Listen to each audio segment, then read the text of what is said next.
Hello students, कैसे हैं आप सभी। उम्मीद है कि आप सभी अच्छे होंगे। तो अपन लास्ट क्लास में जो भैंस की नस्लें थी वो देख रहे थे। उसमें से अपन जो थोड़ा बेसिक देख लिया था भैंस के बारे में। आज देखेंगे जो भारतीय भैंस है उनका वर्गीकरण देखेंगे, उनको कितने भागों में बांटा गया है। तो भारतीय भैंसों को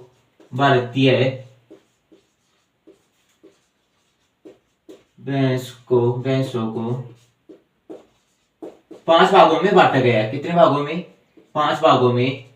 5 भागों में बांटा गया है। कितने भागों में? 5 भागों में बांटा गया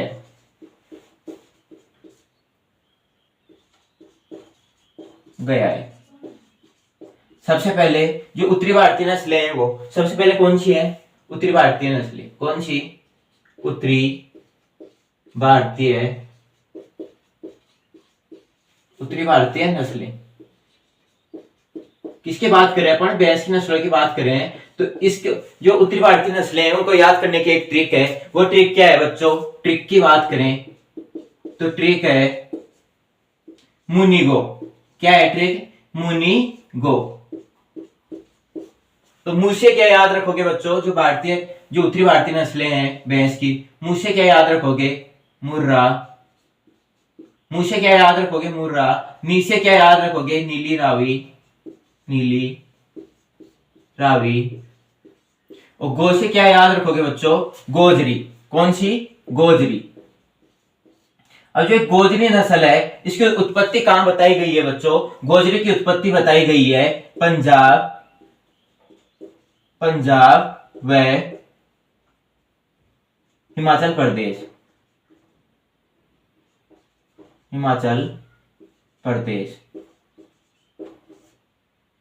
क्या बताई गई है? गुजरात व हिमाचल प्रदेश। उसके बाद में बात करें अपने जो उत्तरी भारतीय नस्लें थी वो उसकी जो ट्रिक है वो क्या है? मुनिगो। मुनि से मुंह से क्या हो जाएगी? मुर्रा हो जाएगी। नी से क्या हो जाएगी? नीली रावी। और गो से क्या हो जाएगी? गोजरी। जो कहां की उत्पत्ति स्थान है इसका? पंजाब व हिमाचल प्रदेश में ये पाई जाती है। उसके बाद में पर दूसरा जो वर्गीकरण है भारतीय नस्लों का वो क्या है बच्चों? दूसरा है यूपी की नस्लें। तो यूपी की नस्लों में मात्र एक नस्ल है जो पंजीकृत नस्ल है। वो कौन सी है? बदावरी। कौन सी नस्ल है बच्चों? बदावरी। क्या है? यूपी की नस्ल है। एकमात्र नस्ल है यूपी की जो पंजीकृत नस्ल है वो कौन सी है? बदावरी है। उसके अलावा अपन बात करें गुजरात की नस्लें। उसके बाद में अपन बात करें तीसरा गुजरात की नस्लें। अब गुजरात की नस्लों को याद करने की भी एक ट्रिक है। वो ट्रिक क्या है बच्चों? अपन ट्रिक की बात करें तो वो ट्रिक क्या है?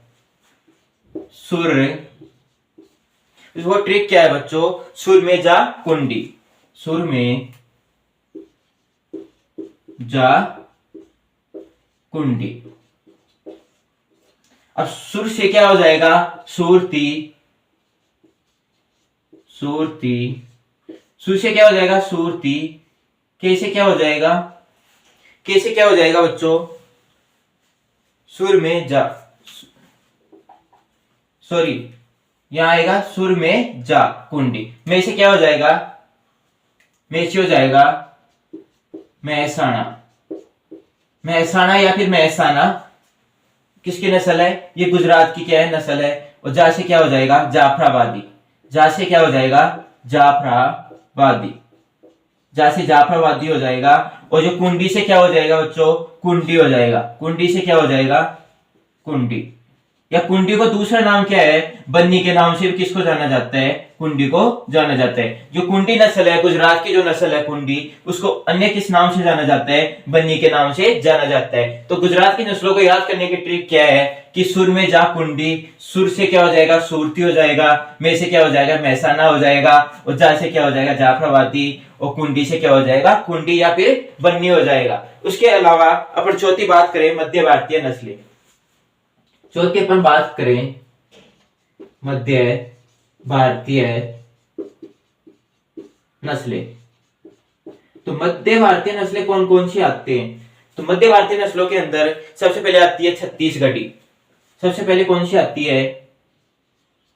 छत्तीसगढ़ी।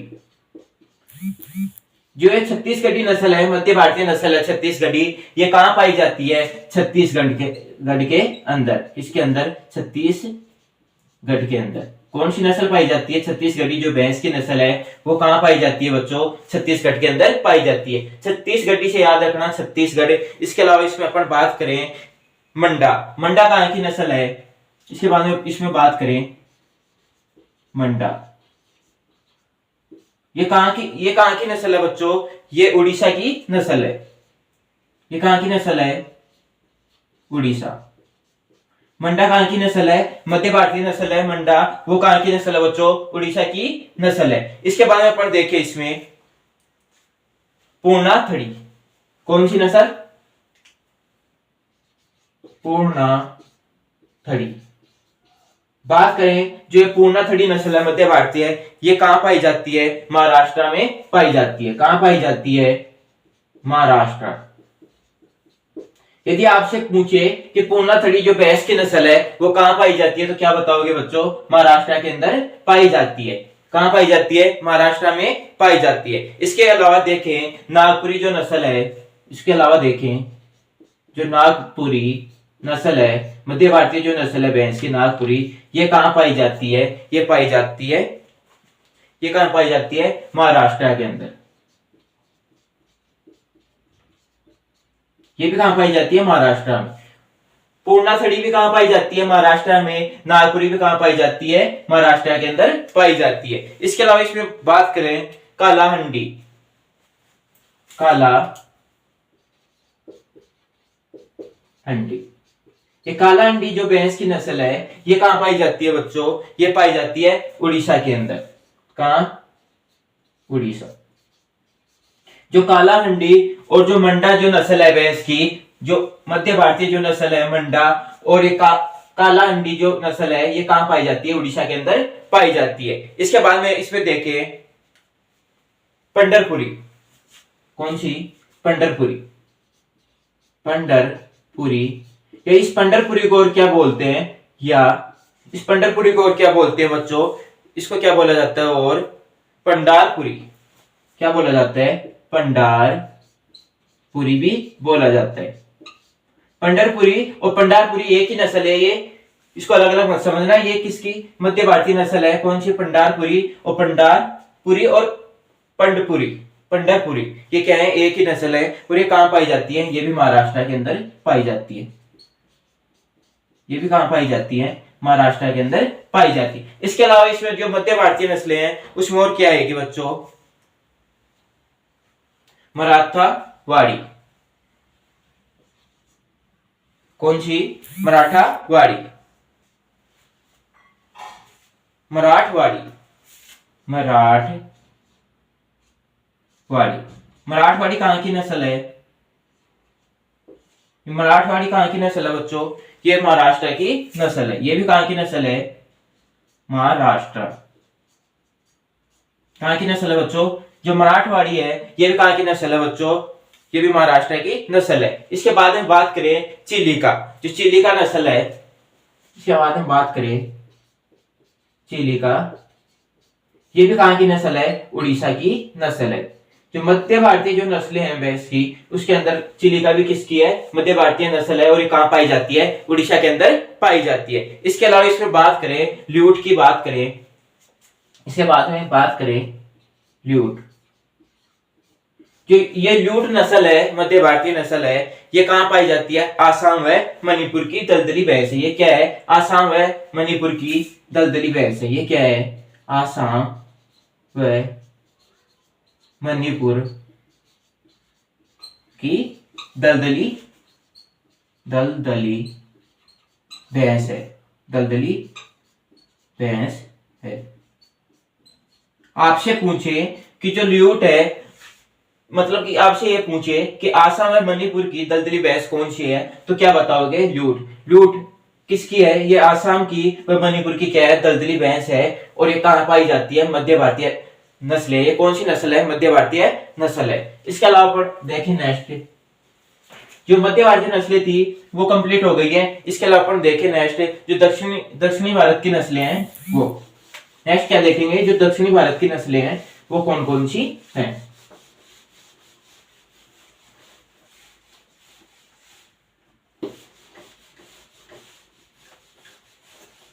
अब बात करेंगे दक्षिणी भारत की नस्लें। चार तो देख लिए, अब एक लास्ट बची हुई है वर्गीकरण जो भारतीय नस्लें हैं उसका, वो है दक्षिणी भारत की नस्लें।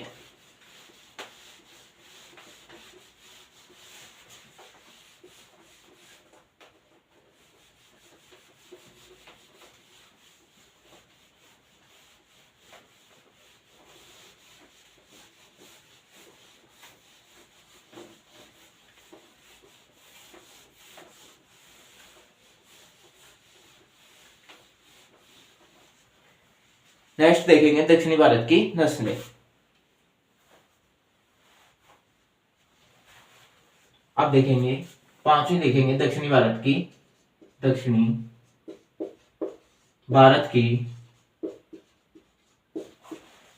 नस्लें। अब दक्षिणी भारत की नस्लें की बात करें तो इसमें अपन को दो नस्लें याद रखनी है। पहली कौन सी है? धारवाड़ी, जो कर्नाटक में पाई जाती है। कौन सी? धारवाड़ी। जो धारवाड़ी नस्ल है ये कहां पाई जाती है? कर्नाटका। कहां पाई जाती है ये धारवाड़ी जो नस्ल है? ये कहां पाई जाती है?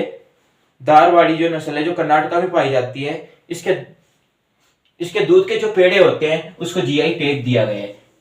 जो धारवाड़ी नस्ल है इसके जो दूध के पेड़े बनाए जाते हैं, पेड़े को जीआई टैग दिया गया है। मतलब कि जो धारवाड़ी नस्ल है, दक्षिण भारतीय जो नस्ल है भैंस की धारवाड़ी, इसके दूध को क्या दिया गया है? इसके दूध से जो पेड़े बनाए जाते हैं उसको क्या दिया गया है? जीआई टैग दिया गया है। क्योंकि इसके दूध से जो पेड़े होते हैं वो स्वादिष्ट बनते हैं, इसलिए इसको क्या दिया गया है? जीआई टैग दिया गया है। किसको? धारवाड़ी नस्ल को। यदि आपसे पूछे कि किसके दूध को जीआई टैग दिया गया है, पेड़ों के लिए जीआई टैग दिया गया है, तो क्या बताओगे? जो धारवाड़ी नस्ल है जो कर्नाटक में पाई जाती है उसको क्या दिया गया है? जीआई टैग दिया गया है। इसके बाद बात करें बार के आधार पर वर्गीकरण। इसके बाद में बात करें भार के आधार पर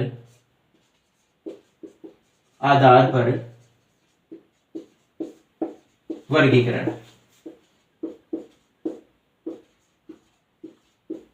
पर इसके अंदर जो दक्षिणी भारतीय नस्ल है इसमें एक नस्ल और याद रखना, वो नस्ल कौन सी है? टोडा। वो नस्ल कौन सी है? टोडा। जो कहां पाई जाती है? तमिलनाडु के अंदर पाई जाती है। वो कौन सी नस्ल है? दक्षिणी भारत की नस्लें दो हैं। ये तो धारवाड़ी है जो कर्नाटका में पाई जाती है और इसके पेड़ों के लिए इसको जीआई टैग दिया गया है, इसके दूध के पेड़ों के लिए। जो टोडा नस्ल है ये तमिलनाडु में पाई जाती है, ये भी क्या है? दक्षिण भारत की नस्ल है। उसके बाद में अपन देखेंगे नेक्स्ट भार के आधार पर वर्गीकरण देखेंगे। तो भार के आधार पर वर्गीकरण देखें तो एक सबसे पहले भारी श्रेणी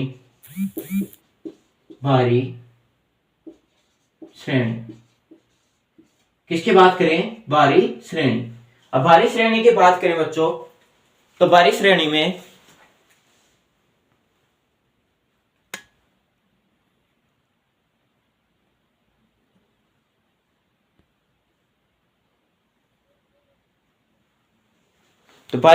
बात करें बच्चों तो भारी श्रेणी में कौन सी नस्लें आएंगी?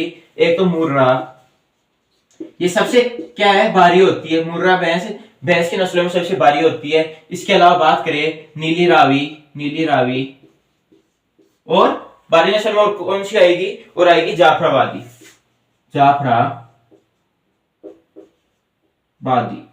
जाफराबादी भी किसके अंदर आएगी? भारी श्रेणी की नस्ल के अंदर आएगी। इसके बाद में देखें मध्यम श्रेणी। दूसरी कौन सी है? मध्यम श्रेणी। अब मध्यम श्रेणी में कौन सी भैंस आएंगी? मध्यम श्रेणी में आएंगी मेहसाना, बदावरी, इसको मेहसाना भी बोल सकते हैं। इसको क्या भी बोल सकते हैं? इसको मेहसाना। वह बदावरी कहां की है बच्चों? ये यूपी की नस्ल है। कहां की नस्ल है? यूपी की नस्ल है। और इसके अलावा कौन सी आएगी? नागपुरी। ये कौन सी आएगी? मध्यम श्रेणी की नस्ल हो गई। और तीसरी है हल्की श्रेणी। अब हल्की श्रेणी के अंदर क्या कौन सी नस्ल आएगी? तो जो हल्की श्रेणी है उसमें कौन सी नस्ल आएगी बच्चों? सूरती। कौन सी नस्ल? सूरती। यदि आपसे पूछे भैंस की नस्लों में सबसे हल्के भार वाली कौन सी नस्ल है, तो कौन सी है? सूरती। और सबसे ज्यादा भारी नस्ल वाली जो भैंस है वो कौन सी है? मुर्रा। ये मुर्रा क्या है? सबसे भारी नस्ल वाली भैंस है। और ये क्या होती है? सबसे सुंदर भी नस्ल कौन सी है? मुर्राई मानी जाती है। इसके अलावा देखें, अब अपन ने जो भारतीय भैंस थी उनको 5 भागों में वर्गीकृत किया गया था, तो वो अपन ने कंप्लीट कर लिया। उसके अलावा अपन ने देखा कि भार के आधार पर जो वर्गीकरण है भैंस का, वो भी अपन ने देख लिया। 3 श्रेणियों में बांटा गया है भार के आधार पर। कितने श्रेणी में बांटा गया है बच्चों? 3 श्रेणी में। सबसे पहले भारी श्रेणी, जिसके अंदर मुर्रा, नीली रावी और जाफराबादी नस्ल आती है। उसके बाद में जो मध्यम श्रेणी है, मध्यम श्रेणी में आती है मेहसाणा आती है। मेहसाणा के साथ साथ कौन सी आती है? बदावरी व नागपुरी भी किसके अंदर आती है? मध्यम श्रेणी के अंदर आती है। उसके बाद में अपन बात करें जो हल्की श्रेणी है, उसके अंदर कौन सी नस्ल आती है बच्चों? सूरती नस्ल आती है। अब अपन देखेंगे एक एक करके अपने नस्लों को कवर करेंगे। सबसे पहले अपन देखेंगे मुर्रा के बारे में देखेंगे। सबसे पहले किसके बारे में? मुर्रा। जो मुर्रा नस्ल है भैंस की, उसके बारे में देखेंगे। ये कहां पाई जाती है और इसकी उत्पत्ति कहां से हुई है, और इसकी जो विशेषताएं हैं वो देखेंगे। जो मुर्रा है इसकी उत्पत्ति कहां हुई है? मुर्रा कहां पाई जाती है? हरियाणा व पंजाब। कहां पाई जाती है ये? हरियाणा व पंजाब के अंदर पाई जाती है। कौन सी? जो मुर्रा नस्ल है वो कहां पाई जाती है? हरियाणा व पंजाब के अंदर पाई जाती है। और विश्व की सर्वाधिक दूध देने वाली नस्ल की बात करें तो कौन सी है? मुर्रा। विश्व की सर्वाधिक दूध देने वाली नस्ल, सर्वाधिक दूध देने वाली नस्ल। यदि आपसे पूछे कि विश्व की सर्वाधिक दूध देने वाली भैंस की नस्ल कौन सी है, तो मुर्रा है। इसकी उत्पत्ति कहां हुई है? हरियाणा व पंजाब बताया गया है। ये कहां पाई जाती है? हरियाणा व पंजाब के अंदर पाई जाती है। यदि और भारत की बात करें, यदि विश्व की तो बात करेंगे तो कौन सी नस्ल आएगी? मुर्रा। और यदि विश्व की सर्वाधिक दूध देने वाली गाय की नस्ल पूछे तो कौन सी है? एचएफ है। और भारतीय नस्लों की बात करें गाय में, तो गाय में क्या बताया था बच्चों? मैंने साहिवाल बताया था। तो अपन एक एक चीज को रिलेट करके चलेंगे। जैसे अपने आप देख रहे हैं कि इसकी भैंस की नस्ल देख रहे हैं, इसके साथ जो गाय की नस्लें हैं उनको भी क्या करेंगे? रिवीजन करेंगे, कवर करेंगे।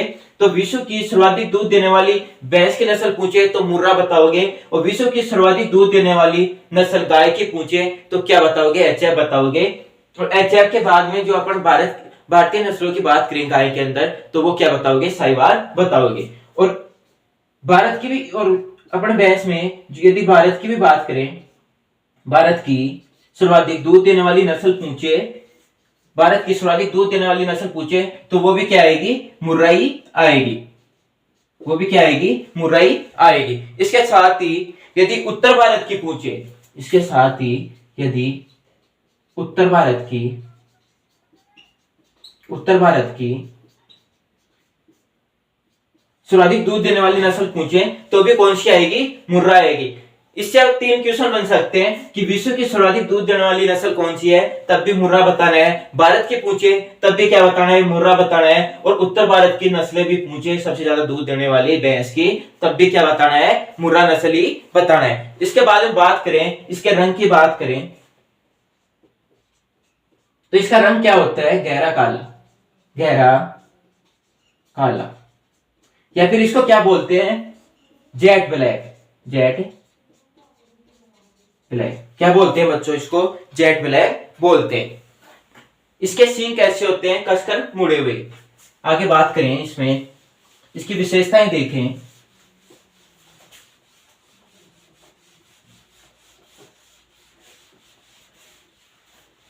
मुर्रा की विशेषताएं देखें तो इसके सींग क्या होते हैं? कसकर मुड़े हुए होते हैं, मतलब कि जलेबी के आकार के होते हैं, जलेबी के आकार के समान होते हैं। किसके समान? जलेबी के आकार के समान।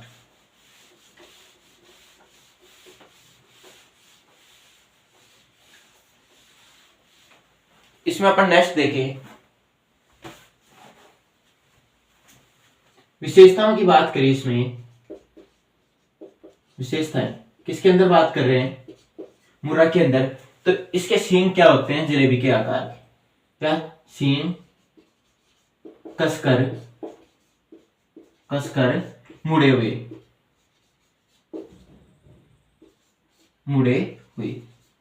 मतलब जलेबी आकार के। कसकर मुड़े हुए, इसके सींग क्या होते हैं, ऐसे कुंडलित आकार के होते हैं। किसके सींग? मुर्रा के सींग। इसमें अन्य देखे, इसका प्रथम व्यात काल, इसकी प्रथम जो ब्याज की उम्र है, ब्याने की जो उम्र है, ब्यात उम्र, इसकी प्रथम ब्यात उम्र क्या है, प्रथम बार कब ब्याती है, इसकी उम्र है 36 से 48 माह। कितने? 36 से 48 माह। ये बात करें 3 से 4 वर्ष, 3 से 4 वर्ष। प्रथम ब्यात कब आती है? ये 36 से जब 48 माह की हो जाती है तब क्या आती है, प्रथम ब्यात के लिए तैयार होती है। इसके अलावा इसमें अपन अन्य विशेषताएं देखें, इसको क्या बोला जाता है, ब्लैक ब्यूटी।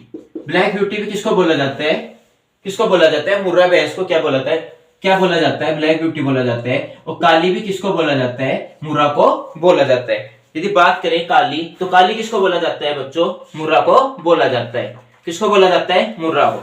अब इसके दूध उत्पादन देखें, मुर्रा को बोला जाता है। इसके अलावा इसको दिल्ली बफेलो भी बोलते हैं, दिल्ली बफेलो किसको बोलते हैं, मुर्रा को बोलते हैं। इसके अलावा देखिए इसमें मिल्क प्रोडक्शन की बात करें तो मिल्क प्रोडक्शन इसके अंदर कितना होता है, 1800 से 2500 लीटर प्रति ब्यात काल कितना दूध देती है, 1800 से 2500 लीटर दूध देती है। सबसे ज्यादा दूध देने वाली कौन सी है, मुर्राई नस्ल है, जो सर्वाधिक दूध देती है। इसके अलावा इसमें अपन बात करें, इसके फैट परसेंटेज की बात करें, इसमें फैट परसेंटेज क्या होते हैं, कमी होते हैं। कितने होते हैं, 7% इसके दूध में क्या रहता है, फैट रहता है, मतलब कि वसा रहती है। इसके अलावा इसमें बात करें, ये क्या काम में आती है, जो स्थानीय भैंस है उसके ग्रेडिंग अप के लिए कौन सी नस्लें काम में ली जाती है, मुर्रा। जो स्थानीय भैंस है, स्थानीय मतलब कि जो लोकल ब्रीड है, जो भैंस है, भैंस के ग्रेडिंग अप के लिए उपयोग। यदि आपसे पूछे कि लोकल जो भैंस होती हैं उसके ग्रेडिंग अप के लिए, किसके लिए, ग्रेडिंग अप के लिए कौन सी नस्ल काम में ली जाती है, तो मुर्रा। मतलब कि जो लोकल भैंस होती है उसमें उसके गुणों को सुधारने के लिए कौन सी नस्ल को काम में लिया जाता है, मुर्रा को काम में लिया जाता है। तो आज अपन ने पहली नस्ल थी भैंस की, मुर्रा, उसके बारे में अपन ने चर्चा कर ली है कि ये कहाँ पाई जाती है और इसकी जो विशेषता है, इसके फैट परसेंटेज है, उसकी बात कर ली है। तो आज अपन यहाँ तक ही देखेंगे, कल अपन जो अन्य जो भैंस की नस्लें बची हुई हैं वो कंप्लीट करेंगे। आज के लिए इतना ही, धन्यवाद।